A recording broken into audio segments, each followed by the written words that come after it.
Okay, guys, welcome back to the SKGS Incorporated YouTube channel. It's your host SK again, back with another video. So, guys, this is going to be a very special video, and it's going to help a lot of people definitely because this is actually something a lot of people are not familiar with when it comes to trading Nasdaq, right? So, when trading Nasdaq, there are specific supports and resistance levels which are very helpful with knowing when to take entries and when to take profits and where to put your stop loss. So I'm going to be showing you those specific supports and resistance levels which work specifically for Nasdaq. So guys, let's get into the video. So guys, this is my Nasdaq charts on TradingView, as you can see, and I'm going to put it in full screen mode like this. Okay, so guys, all you need for this strategy specifically is this tool right here, the horizontal line tool. So how this works, guys, is that Nasdaq moves about 100 points each day, right? So those 100 points are going to be our supports and resistance levels for Nasdaq. And mind you, guys, once you plotted these points, you can keep them forever, and Nasdaq will always respect them. So guys, this is how you do it. For example, you click the horizontal line like so, and then you put it on your chart. So then now, guys, we're going to go to settings for the horizontal line, and we're going to put in the coordinates. So as I said, Nasdaq moves about 100 points every day. So for example, price right now is at 12,566, right? So our level, our special secret level is going to be 12,600, like this. So you're going to plot 12,600, right? Just like that. And then your level before that is going to be 12,500. So you're going to plot it like this, then you're going to go back to settings, and then you're just going to keep plotting it just like so. 12,500, then we're going to go to 12,400, and so on, guys. But just keep plotting that on your chart, and you'll see in the end how everything will come together and make sense. So we are on 12,500 now, so we're going to 12,400. And sorry about me sniffing all the time, guys. I have the flu kind of, so bear with me. But yeah, 12,400, and then we have 12,300, like this. 12,300. That's our next level. And then we have 12,200, which is another level. 12,200, like that. Then we have 12,100, which is another level. And you're just going to keep going on and on, guys. And you'll see once you're done, everything will make sense in the end. And you'll see how accurate these levels are. Then we're going to go to 1200, right? So we're going to go to 1200, 12,000, that is actually 12,000. And then we're going to go to 11,900, right? 11,900. And then we're going to go to 11,800. I'm just going to keep going until I reach the low of these candlesticks, so up to about here, guys, and then you'll see how it all makes sense. Okay, so we're on 11,800, right?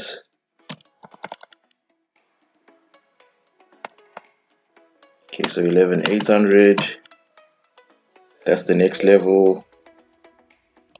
11,700, right? I know this is kind of tedious, guys, but it's definitely important to do this because in the end, your charts will completely make sense when it comes to Nasdaq. and Nasdaq's movements. So 12,600, right? 11,600, I mean. And then our last one will be what? 11,500. 11,500. And then let's actually add one more up here, because Nasdaq is still moving up, right? So we'll just add one more up here, which will be 12,700, like this. Okay, so we're done with that, guys. So now one thing that you can do is, I'm going to show you another secret that you can actually add to your chart to make it even more accurate, right?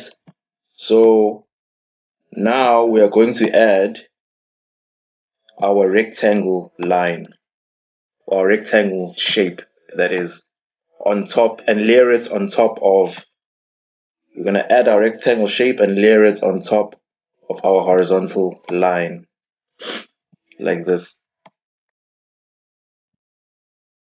Okay, so these are our horizontal lines. So now you're going to take your rectangle here, right? This is your rectangle. You're going to click on the rectangle, and then you're going to layer it on top of your horizontal line, like this. Like this. And then you can make it whatever color you want that works for you.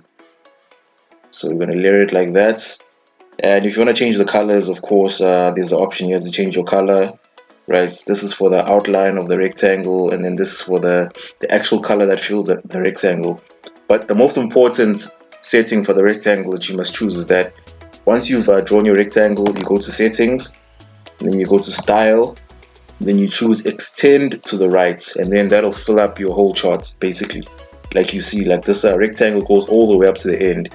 But if you remove extend to the right, then you see it doesn't extend to the right automatically. Then you have to actually physically extend it to the right. But if you click this, it just does it for you. So we're going to press OK. Then we're going to go to our next horizontal line and do the same thing. So for the next one, I'm going to draw another rectangle, and so and so and so. Then for the next one, we're going to draw a rectangle again. And then for the next one, we're going to draw our rectangle again, like this. And then we're just going to keep on drawing these rectangles until they fill up all of our horizontal lines. Then you'll see how much it makes sense in the end, and how much easier Nasdaq is going to be to actually trade once you've done this. Even though it's a very tedious process, but sometimes you have to do tedious things in order to actually get results.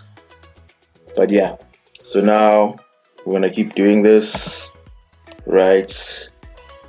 And then we're going to carry on. And we're going to keep going.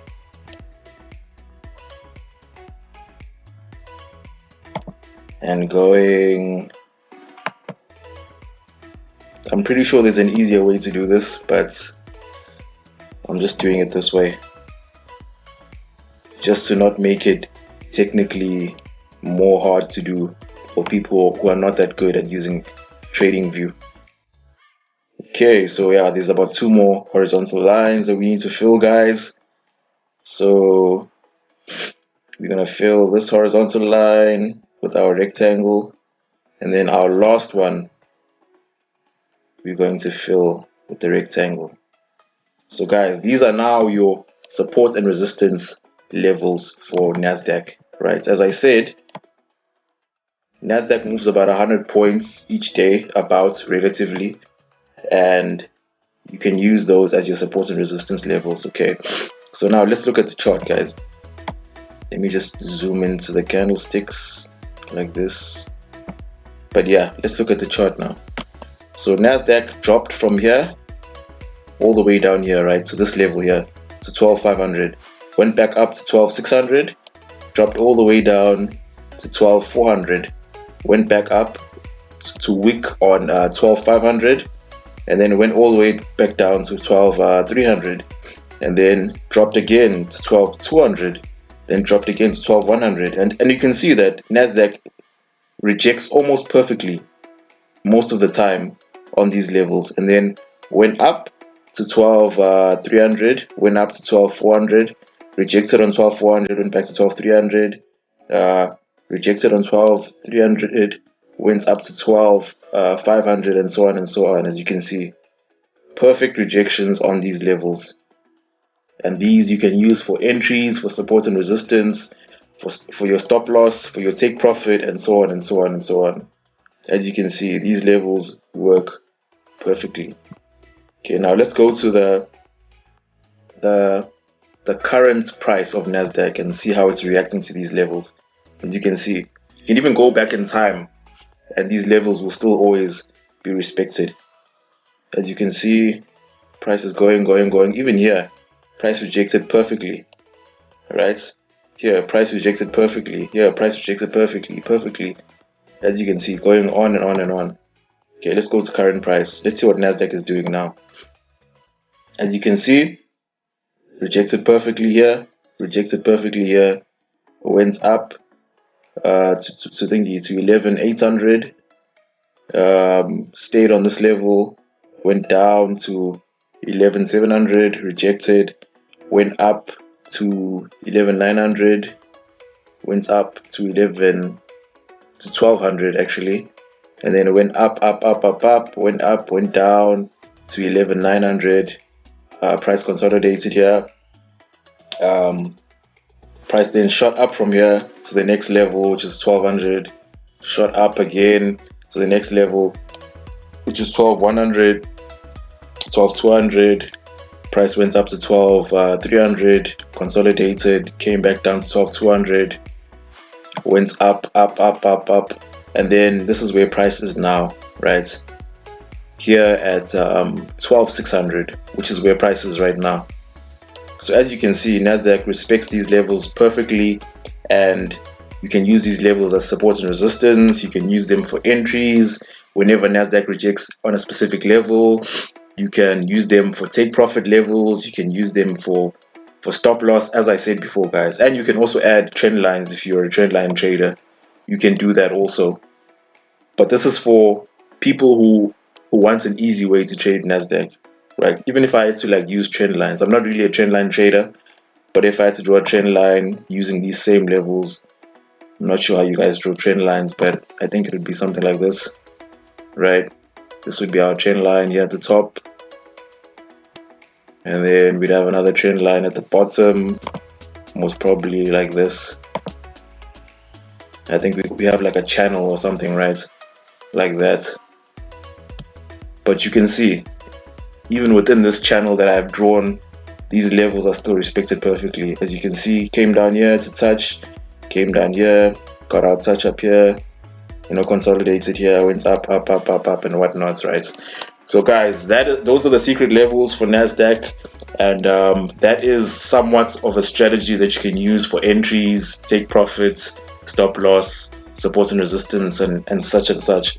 And as I said, guys, these levels, you don't have to remove them from your charts because they'll always be valid forever. Nasdaq will always respect them. Whether price is going up, whether price is coming down, Nasdaq will always come to these specific levels. You can even go down like your charts to even 2006 or whenever, right? And these levels will still be valid. If you draw them onto your charts, they'll still be valid. So yeah, that's what it is, guys.